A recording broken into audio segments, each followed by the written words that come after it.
Guys, ஒரு மனுஷன் 11,000 ரூபாய் ஸ்டாக் மார்க்கெட்டில் காசு கீழே போயிருக்கு. ஆனாலும் தவறாமல் கீழே விழாமல் உட்காந்துருக்கிறான். அந்த மனுஷன் ஒரு லைக் தட்டி விடலாம்ல.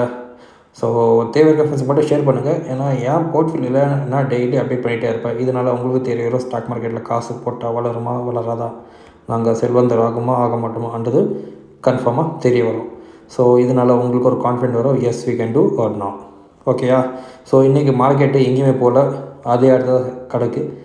பிகாஸ் என் போர்ட்ஃபோலியோ வந்துட்டு 38 ரூபா மைனஸில் போயிருக்கு. 38 இல்லை காய்ஸ், 11,000 ரூபா. ஸோ இன்றைக்கி என்னென்ன சேஞ்சஸ் ஆகிருக்குன்னு பார்த்தா, மிட் கேஃபே 1/2% கிட்ட ஏறி போயிருக்கு. நாஸ்டாக்கு 2% படுத்து 1.5% படுத்து கிடக்கு. கோல்டு சில்வரு 6.5% கிட்டத்தட்ட ஏறி போயிருக்கு மேலே. ரிலையன்ஸு நிற்கிற இடத்துல அணி அடிச்சு நிற்கிது. Nifty 50 இல்லை, அவ்வளோதான். நாங்கள் மேலே ஏற மாட்டோம் முடிவோடு நிற்கிறாரு. HDFC கிட்டத்தட்ட ஒரு 3% முக்கி மேலே ஏறி இருக்குது. பாரத் 22 போட்ட காசு பாதி காசு இதில் தான் இருக்குது. 1/2% கீழே படுத்து கிடக்கு. ஸோ காசு இதுதான் ஸ்டாக் மார்க்கெட்டில்.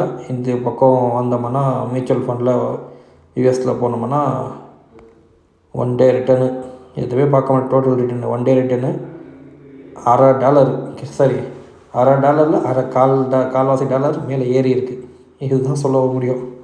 ஸோ மியூச்சுவல் ஃபண்டில் போனோம்னா கெயின் ஒன் டே சேஞ்சஸில் ஆல்மோஸ்ட் எல்லாமே மைனஸ்லாம் கிடக்கு. பார்க்கலாம் கைஸ். ஸோ போக போக இன்னும் அப்கமிங் டேஸில் என்ன சேஞ்சஸ் ஆகுண்டு. இது வரைக்கும் நான் போட்ட காசில் வந்துட்டு US stock market mutual fund இது 2 தான் பர்ஃபார்மன்ஸே பண்ணியிருக்கு. ஸ்டாக் மார்க்கெட் பர்ஃபார்மன்ஸ் பண்ணவே இல்லை. ஏன்னா அது இண்டெக்ஸு, இதில் வந்துட்டு புத்திசாலிங்க உள்ளே இருப்பாங்க.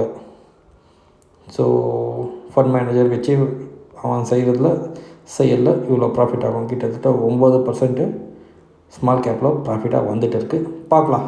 ஸோ இந்த வீடியோ தொடர்ந்து முடிச்சுக்கிறேன். தேவையான நம்பருக்கு மட்டும் ஷேர் பண்ணி கொடுங்க. பாய்.